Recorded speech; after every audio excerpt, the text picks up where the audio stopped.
You're not going to, if you really have a goal, if you really have a plan, some nights you have to sacrifice things you love and things you want for the better version or like to reach that goal. So like just all the sacrifices that you have to make if you want to do good. And if you don't want to do good and you want to go like party and turn up, then you're not going to get far. So I just feel like they probably need to zone in on that more after high school. Welcome to 10 years of long-term, life-changing legacy of Elevate, a special series celebrating a decade of impact with Elevate Indianapolis. Since 2015, we've built long-term, life-changing relationships with urban youth, equipping them to thrive and contribute in their communities. In this series, you'll hear the powerful voices of alumni whose lives and legacies tell one story. No one gets there alone.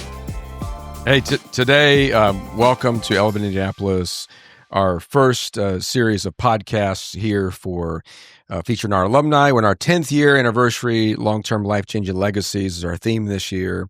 And part of that theme this year is for us to record interviews for recent and past alumni for Elevate that have graduated from one of our high schools, been fully immersed with our program, with our mentors. If we've not met before, my name is Aaron Story. I'm the president and CEO of Elevate for nearly 8 years. We've got a couple of great guests here today, but just welcome, enjoy the interview, enjoy the conversation, get a chance to know in each of our episodes, incredible young people that have been persevering and striving towards what we love to talk about as Elevate, being thriving contributors, that they want to thrive as adults and contribute. So thrive in the community and contribute to the community. And so glad to have them with us. First guest to introduce you to is Calvin Washington. Calvin, tell us about yourself. When did you graduate? Why are you here? And then we'll get to our main guest for today. My name is Calvin Washington. Just graduated from George Washington High School.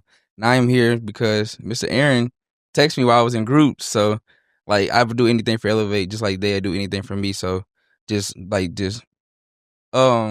transporting the relationship and the love. So real quick though. So, somebody doesn't know, our audience, they don't know what groups is. I don't know. What are you doing next? Just real quick, set them up so they know what you're doing. So, groups is a program at IU. So, I had to go get early college experience. So it can help our time management in the fall. So IU did groups. Yeah, IU graduated from groups with a 3.0. So yeah, IU Bloom. Here we go. Yep. All right. So our first guest with us here today is Miss Tania. It goes by T, but just a little bit. T, let's set it up first for our guests who maybe never met you before, never seen any past interviews or conversations. Tell us a little bit about yourself and kind of let's set the stage and we'll keep moving. Okay. My name is Tania Evans, and I graduated in 2022. I'm currently enrolled in a business program at Indiana Wesleyan, and I graduate next year. I've been with Elevate for about, I would say 7 years or so. And I don't know, just a little more about myself. What side of town did you grow up on? Did you grow up in the city? Just some of that, and then we'll... Yeah, I'm originally from North Carolina, and I moved down here when I was 8. And then, I had my, battles with IPS, and I eventually graduated from, a township school. I grew up mainly on the west side, but I reside more out east right now. So yeah, I'm just, more like a young college kid with a daughter trying to just figure everything out right now. So graduated 2022. Yes, sir. Lawrence Central. I went to Tech. Yes, I went to and Tech. Obviously we met you, Elevate met you about 8 years ago before you were in middle school. Yes, sir. And so it's, woo! And at that time I was going to Belzer, so I wasn't even going to a school that Elevate. No. Yeah, my sister was in the program, and I got to join the program because my sister was in it. So your sister was at Elevate while she was at Tech. Yeah. That would have been 8 years ago. That was only 2 years in Elevate even existing. Wow, I know. Yeah. And I was so grateful for the opportunity. Yeah. Yeah, I've got gray hair, and you're a young adult, and so here we go. Calvin, you want to ask a question as well? Yeah. What childhood experience most shaped you the most, and how did it change you? The childhood experience that shaped me the most, I feel like, is just growing up in I don't want to necessarily say bullying or anything like that, but I just feel like I had to have really tough skin when I moved to Indiana. I'm from North Carolina, and I grew up in a predominantly, it was a nice suburb, so I more acted like the kids in the suburb, you know what I'm saying? Mm-hmm. And I was Hannah Montana. I'm listening to more that kind of music and country music.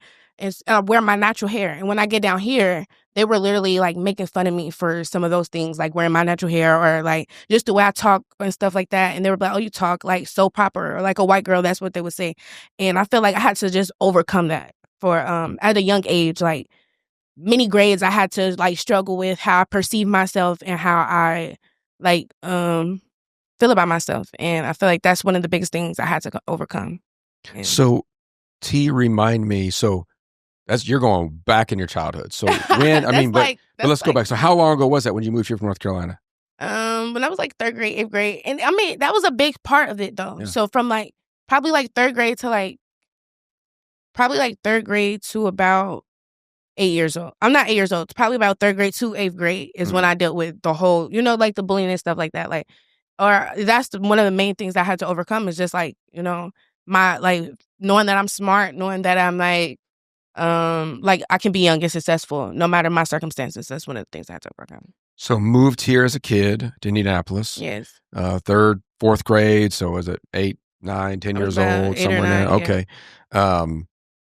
What schools did you go to growing up? Just I know you graduated from Lawrence Central, but just elementary, what kind of schools did you go to before you got to Tech? Just to give our folks, you said you live on, well, when I met you, you were living on the east side.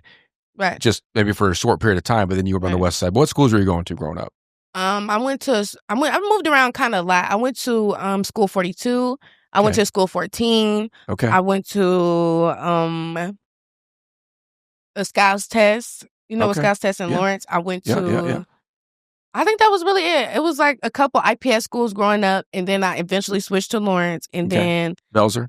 Yeah, I went to Belzer for 2 years, both years at Belzer. I did a few years at Lawrence Central, and then I ended up going back to Tech because it was like stuff and things. Yeah, pretty much, to sum it up easier way. But you graduated from Lawrence Central. Yes, sir. I ended up going back. And going back. And we're going back.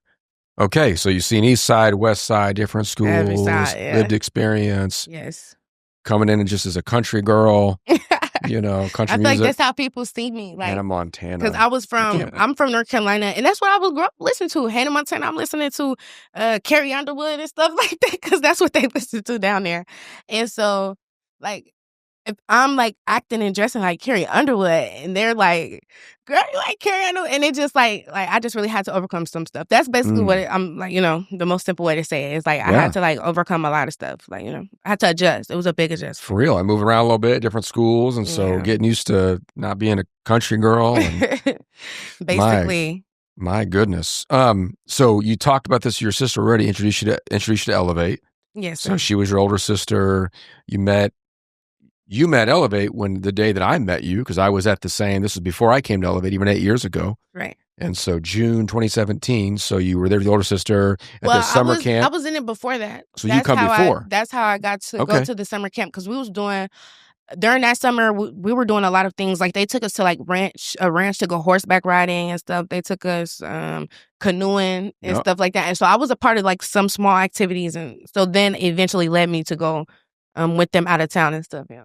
So your sister's doing all this fun stuff, and you're like, man, when do I get to? Yeah, because she would come home like, I went with my after school program, and we got to like go here and there. We got to eat. We got to have fun. I'm like, I'm not doing that. I want to do it and stuff. And she didn't want me to join. Like, I don't know. You know how older sisters are? Oh yeah. She was really like, I don't want you to be around me and my friends. Like, but I'm like, girl, like I don't care about that. I just rather like, I want to see what the program. I was interested in the program and stuff. Yeah. Yeah. That's right. Well, that's fun. So I met you at the Straight Up camp. So you're talking about where there was horses. It was a Straight Up camp up on the northwest side, up near Pike. Yeah. And so, yep. So start about Elevate just for a minute. So why Elevate in high school? What was the most influential on you? And then I'm going to turn it over to Calvin here to ask a question. But talk about like, what was that Elevate experience like in high school? Just a couple of things. And then looking back, because obviously you're grown now, you're a young adult, you're adulting. We'll talk about more of that, what life looks like now. But looking back, what was your takeaways? What's your memories, kind of core memories, and what's been the big influence on you?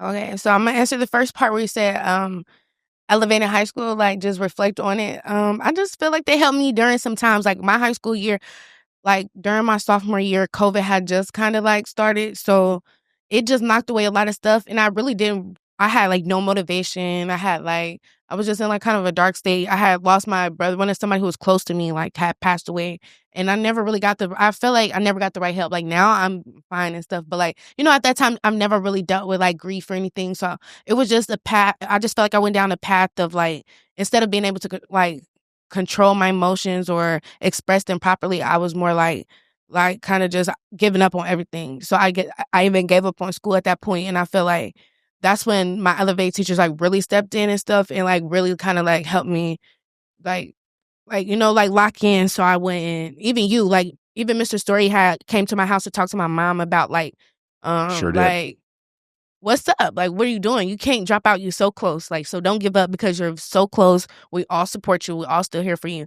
And so that's one of the biggest core memories that I have of my Elevate family is just like that you guys always support us, like no matter what we face, no matter how like bad we doing, no matter like what path we take, we will always have that support of the teachers, of other like people, other friends that Elevate and stuff like that.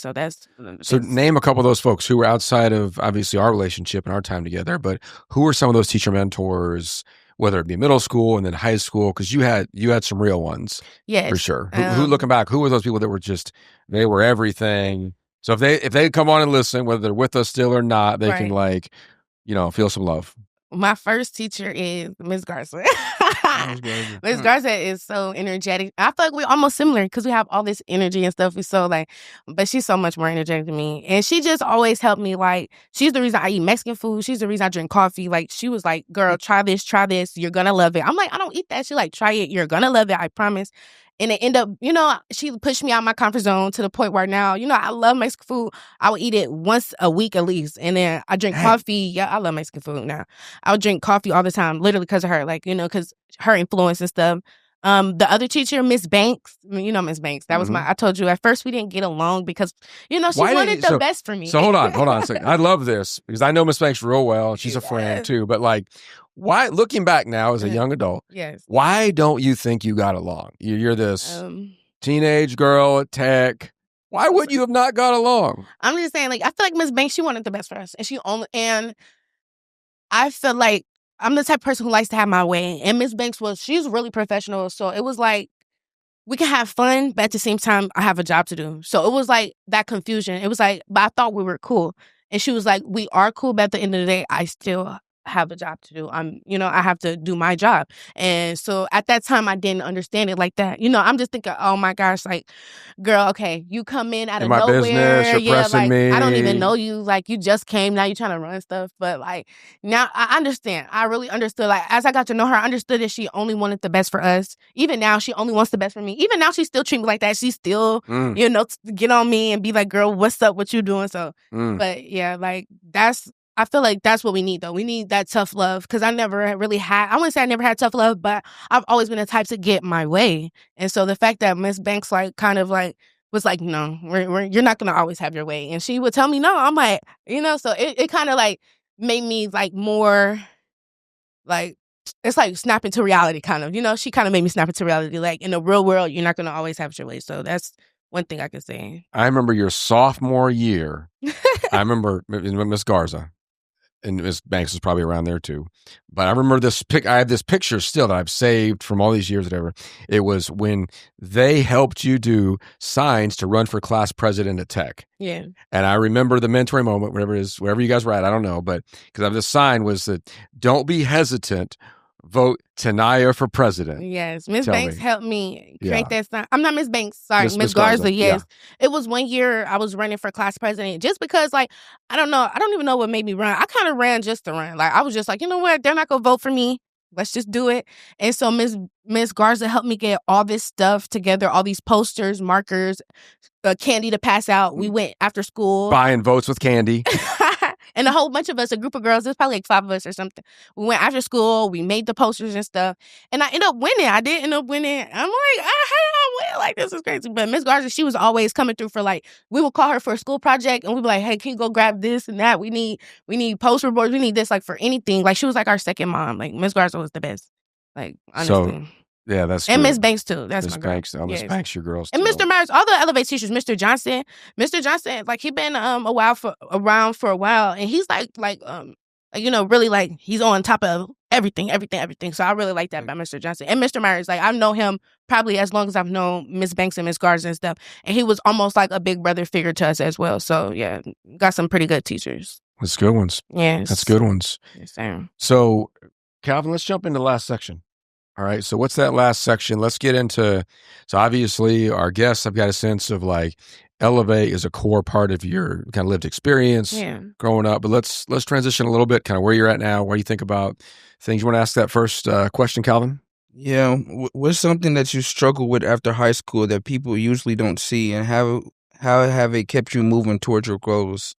As I was just mentioning, like, I like things my way and stuff. And just like, I feel like just adapting to like the reality of the real world. Like people don't see how fast the real world hit after high school. I feel like when you're young, they tell you can do all these things. We're never going to tell a kid, don't dream. We're going to say you could be a doctor, a lawyer, a leader, this, but they never say like they're going to be like, oh, it's going to take hard work. But they don't say like, it's going to take dedication. It's going to take some nights. You're not going to eat some nights. You're not going to, if you really have a goal, if you really have a plan, some nights you have to sacrifice things you love and things you want for the better version or like to reach that goal. So like just all the sacrifices that you have to make if you want to do good. And if you don't want to do good and you want to go like party and turn up, then you're not going to get far. So I just feel like they probably need to zone in on that more after high school. Like, yeah. So you've made a lot of sacrifice, but we skipped a section. What are you doing right? Like what's life now that takes the bulk of your time? Just because our guests, our audience, they don't know. So why are you making sacrifices? What's the goals? What's the vision? Who's closest to your life that you're sacrificing for? Right. To help them to kind of understand, like, because you're speaking that from your chest, like you're from your heart. Why? What are you doing right now? Right. Like with my daughter and stuff, pretty much. Daughter, like life, work, school, just because you're 3 years out of high school, what are you aiming at? It's just a financial freedom. Like, I don't want to be 50 years old or 60 years old and then feel like, I always say that. I don't never want to be like 50 and 60 working at Wendy's or working at McDonald's, like, and there's nothing wrong with that. But if I have to work at McDonald's, I want to be the one owning it. I want to be the one with the franchise. I don't want to be the one, like, working for 8 hours to make like $72 a day. Like, you can do, it's so much stuff that you can do to make $72 a day by yourself, so it's just like, I'm trying to put in all this work and earn all these certifications and just learn about life, learn about the world, learn about how I can apply my business degree and stuff so I can, make it make sense for myself so I can have that financial freedom. Yeah. So you mentioned your daughter. Yes, sir. How old is your daughter? She's 3. She just had her birthday in May. Yeah. So right after graduation, have your daughter or close time? Yeah, it was like, no, I graduated. I think my daughter was born in May and the graduation was like in the next week maybe. So, yeah, I didn't go to graduation. I had my daughter, yeah. So, and then school-wise, because I know this, but you talking about your certifications, what have you completed? And then what are you still aiming towards for next May? Right now, I'm currently in the process of completing my business, Associate of Science and Business at Indiana Wesleyan. That'll be done in May. And then I just recently completed my dental assistant program. It was a 12-week program through Work One Indy. And I take my RHS exam next week. So I'm hoping to pass that so I can get my radiology license and stuff like that. Hopefully I'll have it next week. And then I plan to continue with I plan to go back to Indiana Wesleyan for cybersecurity. But even as she said she's getting her master's, that's something that I'm contemplating. I want to go and get my bachelor's, but I know that like masters hold a lot more weight. But it's just like, I don't know if the curriculum is going to be like so hard and I don't want like a lot of stress. So I'm like trying to contemplate, should I get my master's or bachelor's? So, but cybersecurity for sure. Yeah. That's what I'm going back for. So big goals. Yes, sir. Big goals. Big sacrifices. A lot of sacrifice. A lot of time. A lot of time. Big strain, right? A lot of stress. Oof, heavy on the stress. So when you think about that, and you talked about, financial, when you're 50, right? So about down the road and 50, 60, as you always say, like getting older, So what does it mean to thrive right now, though? So young adult, and not just for your life, but in general, when you say, we want to thrive, like what's it mean to be I'm after high school, I'm in school, I'm doing this. Right. What do you think thriving means as a young adult, whether it's, your age now, or that's 25 or 27 or whatever that is? What's that mean to thrive? In my opinion, thriving looks like when you're doing something that you love and when you're like every day you wake up and you're aiming towards your passion. But definitely doing stuff that you love, whether that's like a career, whether that's spending time with the people that you love, whether that's buying like a new house or like getting an apartment, just like appreciating the little accomplishments while working towards the bigger accomplishments and stuff like that. That's what thriving looks like. I love that. I love that. Very thoughtful. Calvin, you got a question you want to ask? Anything come to mind? Oh yeah. If you can pass on one lesson to someone younger than you, what would it be and why that one? It could be a quote. It could be anything. Like somebody told you, like Miss Banks, Miss Garza, like growing up. You come into Elevate class next week. Yeah. Let's say you come in there next week. You're coming to them seniors, and you're thinking about, okay, well, I was your shoes 3 or 4 years ago. What would you pass on? Okay, probably 2 things. One thing would be, like slow down. I feel like I did a lot of stuff ahead of my time. Like it's so much time. You're gonna have so much time to enjoy being an adult. Really enjoy being young. Really enjoy all the benefits school has to offer. All like the programs, all the resources. Like try to take advantage of life while you're young. Try to get ahead while you're young because like get ahead while you're young in a sense of like education and goals, but like also understand that like you're still young, so don't go too hard on yourself. Like a mix of both. Like be preparing for the future, but not so hard that you lose focus of the present. That's basically what I'm trying to say. And then, right, that you don't enjoy the present. Like, don't be so focused on, hypothetical situations that you don't even get to enjoy what's in front of you now. And then another thing that I would like to pass along is like the famous quote that Elevate says is, you will never get there alone. Because I feel like none of this would be possible. Like none of this, like the position where I'm at in life, because I wasn't going to go to college. I really wasn't. But like, I was just like, Elevate has shown me too much for me not even give it a chance. I'm like, let me just give it a chance. And I actually really enjoy it. I love it. It's nothing like high school. They always tell you college is nothing like high school, and it's nothing like high school. It's always, it's your own thing. But you're never going to get anywhere alone. You always need a network, a resource, somebody. Somebody can help you. You can be you can be that outlet too that people come to for the help. But like you always also need your help and your resource too. So just remember that you're never going to get there alone. If you need help, ask, because you might just get the help that you need. So yeah. Pretty good.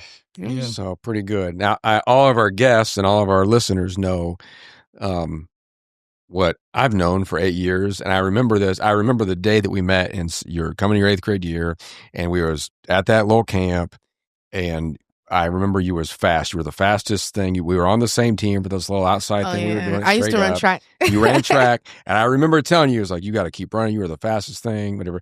And I remember talking about, get your shoes, whatever it takes to keep you running because you were so fast. But then we ended up winning that one. I think our team won. We did win. Remember we had the bandanas, and we was it was acting crazy. But I say that, and every time I see you, I remind you of this, that what our guests get to see is just so much wisdom. And I know there is a lot of struggle behind the wisdom. I know there's been a lot of just moments of brokenness to get through, but there's so much there to offer and be able to share. And so appreciate your transparency and helping our guests get to know and hear your story a little bit. I'll ask a question one more, and then I'm going to ask Calvin to share, and then we'll kind of land the plane or anything else you want to share. When you think about just our city now, you haven't grown up here, but you've been here for a while now. So you've been here long enough that it's home. You're probably not going back to North Carolina anytime soon. So it's like you got some roots here a little bit. Yes.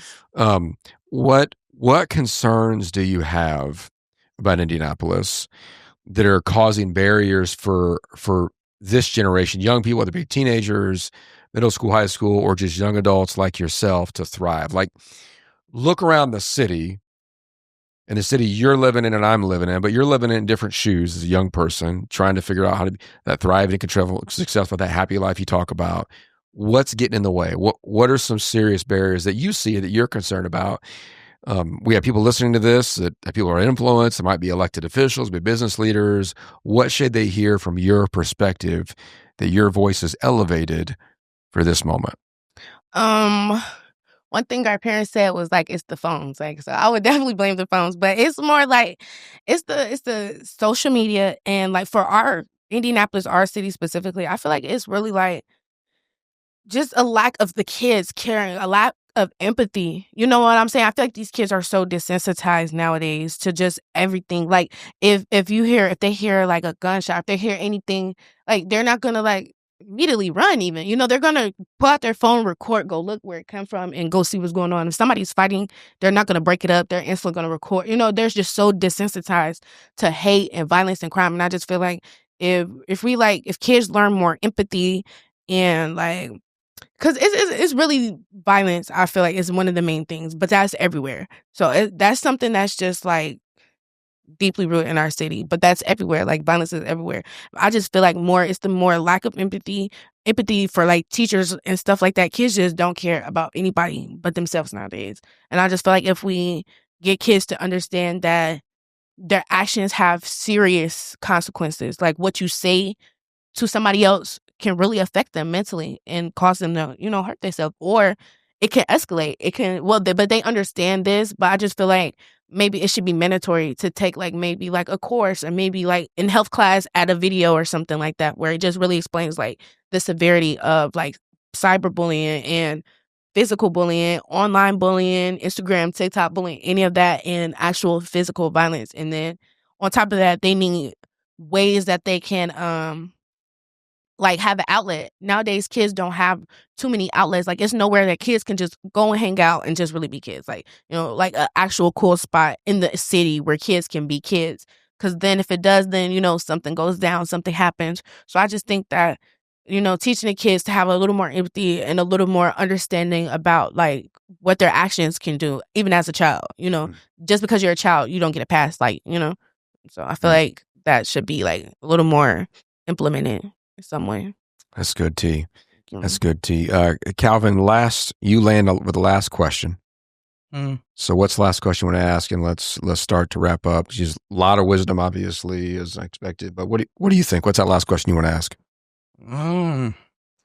What needs to change? Like, what do you think, like, politicians and stuff need to change around Indianapolis so young people can't have the place to go and place to be kids? Like, what needs to change? I just feel like they need to open up, like, more, like, they close down, like, all the skate rinks and stuff like that, all the rec centers. There's really, like, no rec centers for them to go. So just more, like, community things where kids can do for free or reduced. Because even, like, stuff now, it costs. So if it's maybe more community gatherings where, you know, instead of charging kids $15 to get in or whatever, you charge them $5, or I don't know. Like, it's just make it more affordable or something free and fun. And something that's actually fun, because sometimes when neighborhoods get free stuff donated, it's just anything, you know, it's just whatever they can get versus something that they can actually use and enjoy and appreciate. So, yeah. So that's good. That's good. Well, T, thank you. Thank you guys Thanks for having me. Making the time to be on here, obviously for our guests and everybody to listen in. We appreciate it. This is part of our bigger series that we're doing, featuring alumni as part of this year. It's 10 years of Elevate. So exactly. Congratulations. We'll snap it up. So 10 years of Elevate with a lot of you share many of your memories. We have other students or alumni sharing great memories as well. As you know, we talk one of the Elevate phrases. So we love to say, once in Elevate, always in Elevate. Always in Elevate. And so, always. You know, you can run, but you can't hide. Yeah. So we're about to find you. 10 of them teachers will text you down. Yeah. And that's it's all love. It's all love. It's all love. Yeah. And so, but appreciate it. So thanks for listening in. Join us on the next episode. We look forward to another one. Thank you. Thank you.